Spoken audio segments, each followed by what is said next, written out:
We do begin, though, this morning with breaking news with the weather. Stifling heat waves still gripping part of the country with dangerous temperatures now settling in throughout the Pacific Northwest. And at the same time, a little bit of good news for fire crews battling the Oak Fire near Yosemite. They may be getting a slight grip on it. Officials with CAL FIRE say the flames are now at 16% containment, up from 0 containment Sunday. And with a fire this size, they're going at it from every direction, by air and land, with almost 3,000 fire personnel battling the flames. Despite that hard work, at least 21 homes have been destroyed, leaving families devastated.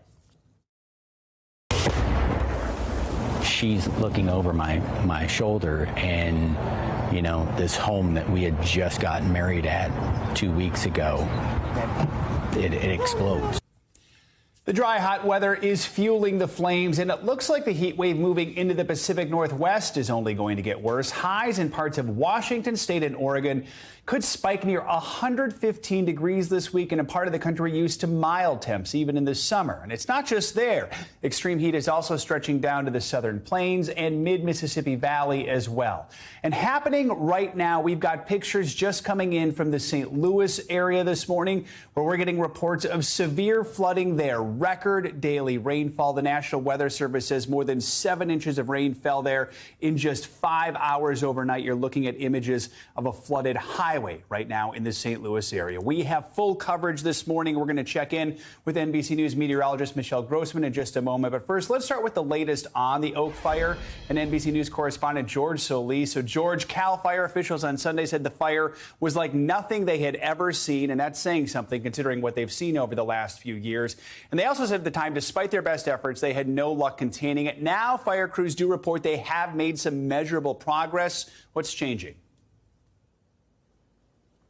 Yeah, good morning, Joe. It is a good sign. Firefighters say they do have some control over this fire. They also noted some minimal growth. Yesterday, they were able to get some 300,000 gallons of water on this fire, and they are quickly working to contain it. They are establishing more control lines. More strike teams are being deployed to try and protect more of these structures and homes from being destroyed. Unfortunately, as you mentioned, some properties already damaged, and the full scope of the damage won't be seen for a few more days. They are getting some help from the wind. Yesterday, the wind wasn't as severe, which is what really led to this fire kicking up and really creating those embers. But again, there are some hot spots in the region, and crews are out there working around the clock, monitoring these conditions to make sure these fires don't spark back up again and create more fires. And of course, the terrain here is very, very difficult as well. That's why they are using every tool in their arsenal to make sure they can get ahead of this fire. But again, from where they started and where they are now, things are looking very good. Joe? And one of the reasons they don't want it to spark back up is because it is so close to Yosemite National Park. I mean, how close is it to actually entering the park? Yeah, this is essentially on the doorstep of Yosemite National Park, and they've already endured things with the Washburn fire that threatened those sequoias. That fire mostly contained at this point. Right now, officials saying it's looking pretty good that this fire won't impact the park directly, but they are still monitoring. There are some road closures, though, preventing people from getting to the park. The park itself, though, remains open. The smoke, however, is really the issue. There is some update from officials as far as the park's proximity and what they plan to do next. Take a listen. At this point, the fire does not appear to be an imminent threat to Yosemite. Sure, it's in the area, and sure, you know, at least one of the main roads into Yosemite is closed and inaccessible right now. But we don't believe that the fire is going to get into Yosemite. We believe we're going to be able to keep it out of there. Yeah, and again, the air quality really just the big concern at this point. And that air quality advisory has actually been extended in the Bay Area, where they started to see some of the effects of that smoke. Joe? And George, the weather dictates so much here. We know 100-degree weather is expected for much of the week, so it doesn't look like fire crews are going to get much help when it comes with the hot, dry conditions. So what is their plan going forward? Any idea when they might be able to get this fire even more under control? Yeah, certainly adding more control lines to the area to make sure that fire doesn't spread. And right now, things are looking, like I said, pretty good. They are hoping that they can have some type of control and more containment by this weekend. But of course, that is weather depending. Yes, hopefully there is potential for maybe some moisture to come into the region. I think they are expecting and hoping that that helps as long as that wind doesn't pick back up. Joe. All right, George Solis, thank you so much.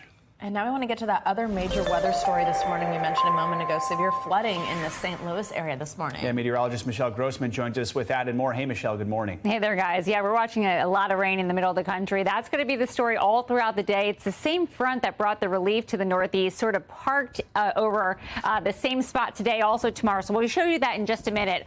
Also looking at extreme heat, 30 million people at risk from the Pacific Northwest into the middle of the country. The central southern plains, we have heat advisories, we have heat warnings. We're going to see temperatures once again into the 90s, into the triple digits. That's part of the fuel for some of these storms. Lots of moisture to work with. So as we go throughout the afternoon here, we're looking at temperatures into the triple digits, 100 degrees in some spots. And there's that front I was talking about. So it came through yesterday, brought that relief, kind of swept out some of the humidity in the Northeast. We're left over with really comfortable temperatures, 82 in D.C., 78 degrees in Cincinnati, 80 in Chicago. That's going to feel really good.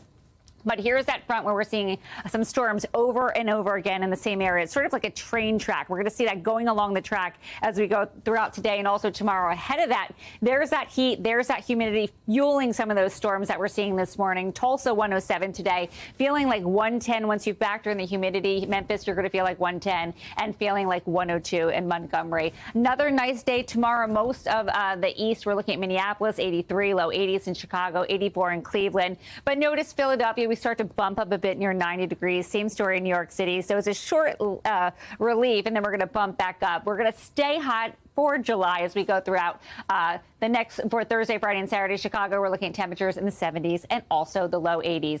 Pacific Northwest, this is where we're so hot. This is going to be a major story this week, along with the flooding this morning. We have 91 degrees later on this afternoon. We're going to break a lot of records today. Also over the next couple of days, Portland into the triple digits. Same story in Bend, Monument.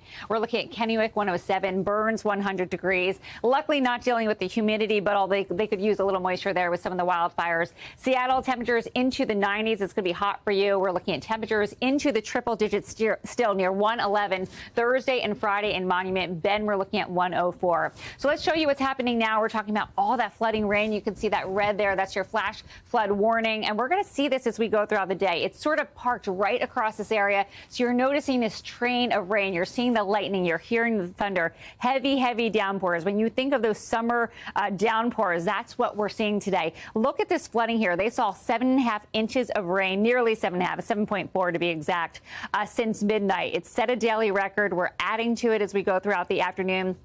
And this is not the only spot, St. Peter's. We're going to see this all along the stationary front as we go throughout the day, also tomorrow. So that's going to be a major story today. Let's show you what the setup is here. So we do have that flash flood threat. We have a flood watch as well. That's in the green, so Bowling Green. We're looking at Mount Vernon, also Bloomington. And where you see the red here, that's where we're looking at the flash flood warning. That's where we just saw the pictures from. We're seeing submerged cars. So when you have flash flooding, it's a very dangerous situation. That's where most deaths occur when it comes to weather. So that's something to really be aware of. When you come to water, you want to turn around. You hear, turn around, don't drown. That is a good thing to think about as you go throughout the day. So repeated rounds of heavy rain.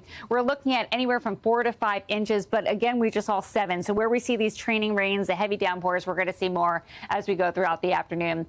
So there's that setup, that stationary boundary. It's moving a little bit, but still we're going to see heavy rains training over the same spots. Back to you guys. All right. Yeah, we're already seeing reports of people needing water rescue stuck in cars there, along with flooded basements. We'll be keeping an eye on the situation in the St. Louis area all morning. Michelle, thanks so much. Sure. Like you said, can be dangerous. Thank you. The state of the economy is in full focus this morning as the Federal Reserve begins a 2-day meeting on the agenda determining the next round of interest rate hikes in an attempt to rein in soaring inflation rates. We're also bracing for what could be the first real signal of a recession when the government reports second quarter GDP on Thursday. Now, past data shows the economy shrank during the first 3 months of the year. And if we see another contraction over the second quarter, that could actually mean we're already in a recession. To break this all down, let's bring in our friend, Investopedia Editor-in-Chief, Caleb Silver. Caleb, good morning. So, of course, let's start with this Federal Reserve meeting, this 2-day meeting. What do you think we're going to see here? What could happen with interest rate hikes? What does it mean for us at home? Yeah, good to be with you. And it couldn't be a bigger week for investors and the U.S. economy because the Federal Reserve is likely to raise interest rates on Wednesday,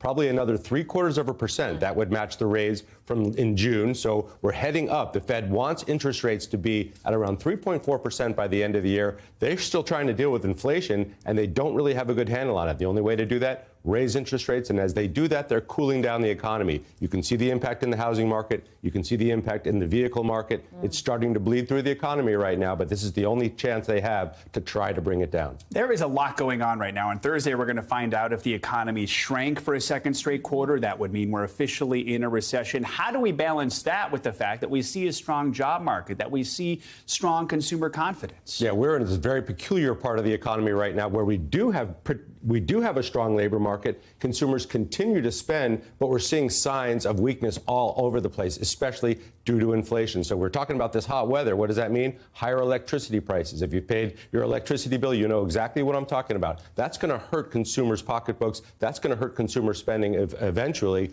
And when consumer spending goes, which is 70% of GDP, so goes the economy. So we probably did contract in the second quarter. We look at something called GDP Now from the Atlanta Fed. That already shows a 1.6% decline. We're probably in the second quarter consecutive declines right now. Now, let's talk about the fact that this week we're also going to see earnings reports from several major companies, Amazon, Apple, other tech giants. What could those tell us about the economy, and what are we expecting to see? Well, we already heard last night from Walmart that consumer spending is slowing. They put out a little bit of a warning talking about how people are pulling back on their spending. Amazon, the biggest e-commerce retailer, of course. Apple, a huge consumer staple. A lot of people depending on those iPhones coming out in the fall. So they have their pulse right on the finger of the economy. Not only that, these are three of the most widely held stocks, not only in the U.S., but across the world. So as they go, so goes the stock market. If they have dire warnings or if they're forecasting trouble ahead, it could be trouble for the stock market going forward. All right, Caleb Silver, good stuff to watch out for on a big week. Thank you so much. Thank you. We turn now to the latest in Uvalde, the growing fallout surrounding the mass shooting there. The principal at Robb Elementary School, Mandy Gutierrez, has now been placed on administrative leave with pay, according to her attorney. Gutierrez was in charge of the school on that fateful day just over 2 months ago. It was her first year as principal after working in the Uvalde School District for more than 20 years. The move comes just weeks after Police Chief Pete Arredondo was also placed on leave. Families of the victims demanded accountability from the school and police during a school board meeting on Monday. The board has yet to decide on the future of Arredondo's position. Now to the Capitol, where we're learning that Marc Short, the chief of staff to former Vice President Mike Pence, has appeared before a grand jury investigating the January 6th attack on the Capitol. A source familiar with his testimony told NBC News Short testified before the House committee back in January. And he's the highest-ranking official that we know of to participate in the Justice Department's investigation into the events of January 6th. NBC News White House correspondent Mike Memoli joins us now with the very latest. Hey, Mike, good morning. So does Short's testimony, the fact that he did appear before a grand jury, give us any clues about where the Department of Justice investigation is headed? Well, Savannah, think about these two different investigations into the events leading up to and around January 6th. On the part of Congress, you have quite public, in fact, in prime time, the results of their investigation so far. Obviously, they've also been doing a lot of work behind the scenes. But then when you talk about the Justice Department, we frankly have very little insight into what, if anything, they're pursuing. Now, if you look at Short's testimony, it is significant. He is the highest ranking Trump world figure that we're aware of from the administration to appear. ABC News and the Wall Street Journal also reporting that Greg Jacob, who was Pence's counsel, also testified before the grand jury.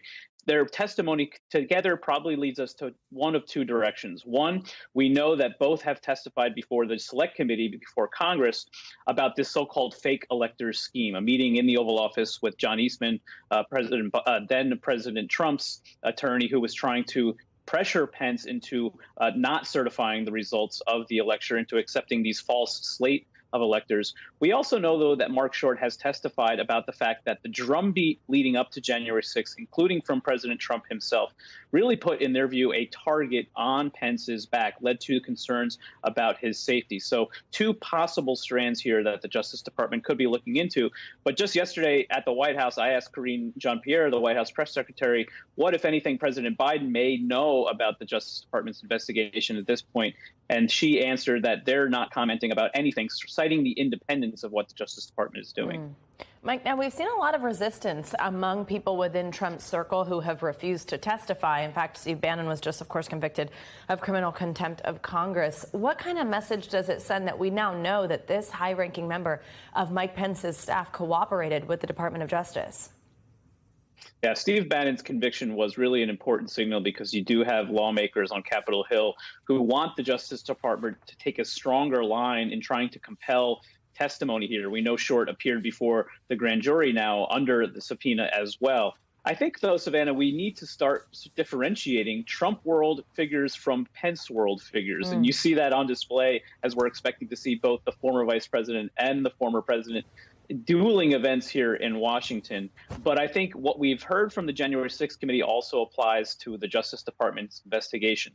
Once you sort of see the dam break and you start to see the results of testimony publicly and just simply the fact of testimony happening, it might lead to others feeling more flexibility, more freedom to testify, knowing that they're not alone. That's certainly the hope of investigators at this stage. All right, Mike Memoli, as always, thank you.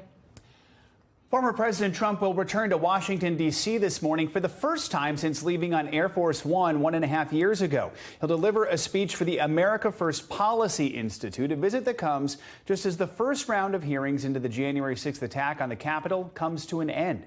NBC News correspondent Vaughn Hilliard joins us now from Washington with the latest. Vaughn, good morning to you. So first of all, walk us through the significance of this visit by the former president, which comes just days after we saw that final summer hearing into the attack on the Capitol. Yeah, Joe, it was 522 days ago that we saw the images there of Donald Trump leaving via Marine One from the South Lawn of the White House just hours before Joe Biden was inaugurated. And since then, multiple investigations have been launched into his actions and sometimes lack of action on the day of the January 6th insurrection, and ultimately the allies around him and other groups in the planning that took place ahead of that event, and the perpetuation of the idea that the 2020 election was stolen. That's what brings him here today to Washington, D.C. And to give you a context where we are, we're just a mile and a half down the road from the U.S. Capitol, less than a mile from the White House. And interestingly, the former Vice President Mike Pence is delivering a speech just a couple blocks from where we are right now, about 2 hours from now, here in Washington, D.C. as well here. So there is a lot at play when it comes to, this is an event here, America First Policies Institute. It was a group that was formed after the administration left the White House in 2021 here. There are dozens of former senior White House officials as well as cabinet members here, and one official telling me that this group was formed to essentially help Republicans when they were to take back power, whether it be in Congress or in the White House, enact policies that were very much Trump-aligned if and when that were time to come again.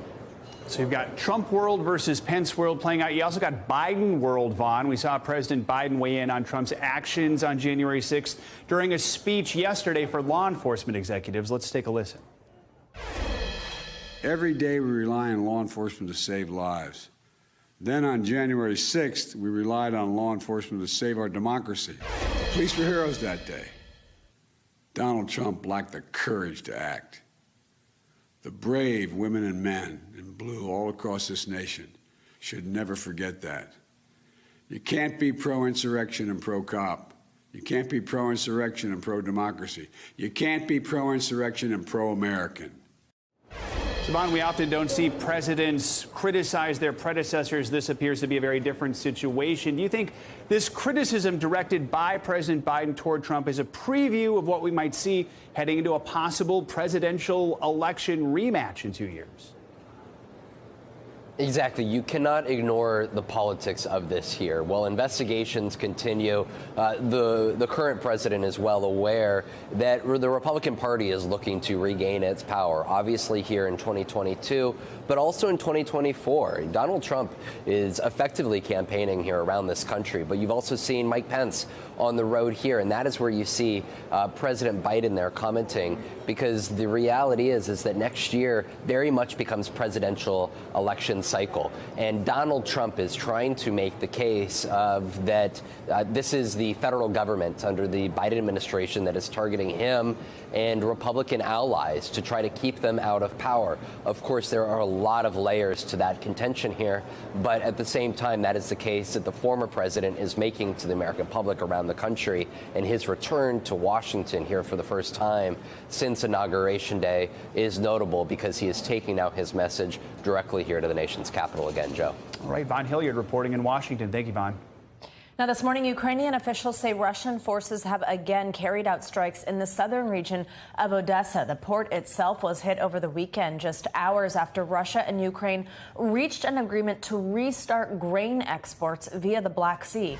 NBC News correspondent Morgan Chesky is in Odessa and joins us now. Morgan, good morning. So the Ukrainians released footage which they claim shows the aftermath of a missile strike this morning. What are they saying about it, and could this impact those plans to resume those grain shipments this week? Yeah, Savannah, good morning. And it certainly could. And the footage was released by President Zelensky earlier today on his Instagram page. And it shows devastation in the coastal village of Zatoka. That's about 35 miles south of where I'm standing. This strike came early this morning. We're told by Ukrainian officials about 5 a.m. And Ukrainians say that this was not a military target. This was more of a vacation spot that is used by civilians. Despite the extensive damage seen in this video, they do tell us only one man was injured, and he refused to be hospitalized. Those injuries only minor.